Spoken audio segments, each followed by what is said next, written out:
Litre నీటికి చొప్పున కలిపి పిచికారీ చేసుకున్నట్లయితే సరిపోతుంది.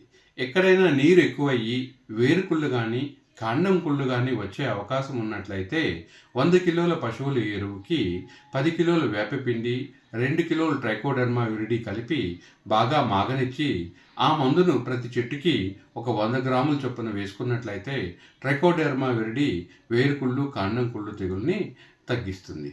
అదేవిధంగా 4వ నెలలో గమనించినట్లయితే పూత రావటం అనేది మొదలవుతుంది. ఈ సమయంలో ప్రతి చెట్టుకి మరలా 100 గ్రాములు యూరియా 50 గ్రాములు మ్యూరేట్ ఆఫ్ పొటాష్ ఎరువు వేసుకున్నట్లయితే సరిపోతుంది.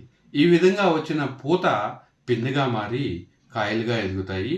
6వ నెల కల్లా కాయలు తయారయ్యి మార్కెటింగ్కి సిద్ధమవుతాయి. అయితే ఈ కాయ దశలో కాయతొలుచు పురుగు కానీ కాయతొలుచు ఈగ కానీ వచ్చే అవకాశం ఉంది. దీని నివారణకు మార్కెట్లో లభ్యమయ్యే పురుగు మందులు ఏదైనా ముఖ్యంగా మనకి ట్రేసర్ లాంటి మందు అయితే 0.75 మిల్లీలీటర్లు లీటర్ నీటికి చొప్పున కలిపి పిచికారీ చేసుకోవటం ద్వారా ఈ యొక్క కాయతొలుచు పురుగుని నివారించుకోవచ్చు. లేదా పిప్రోనిల్ ట్రేడ్ నేమ్ అయితే రీజెంట్ అనే పేరుతో లభ్యమవుతుంది.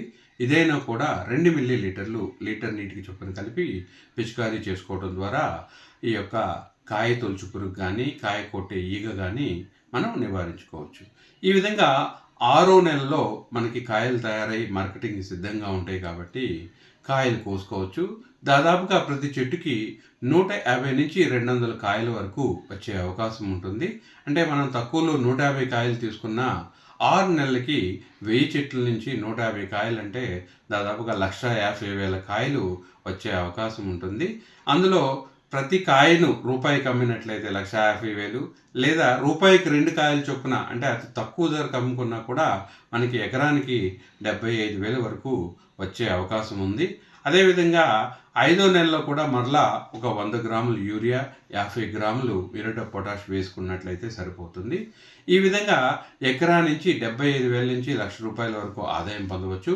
అదేవిధంగా ముదిరిన కాయలు ఉన్నట్లయితే ఆ ముదిరిన కాయలలో నుంచి గింజలను వేరు చేసి గింజల ద్వారా బెన్ ఆయిల్ అనే ఆయిల్ దొరుకుతుంది. ఆ ఆయిల్ని తయారు చేసుకొని మార్కెటింగ్ చేసుకోవచ్చు.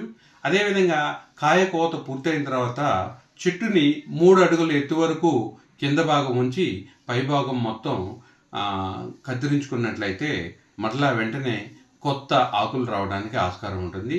ఈ కొత్త ఆకుల్ని మనం ఆకుల రూపంలో అంటే ఆకులన్నింటినీ కత్తిరించి చక్కగా నీడలో ఆరబెట్టి ఎండబెట్టుకొని పొడి చేసుకొని పొడిని కూడా మార్కెటింగ్ చేసుకోవచ్చు.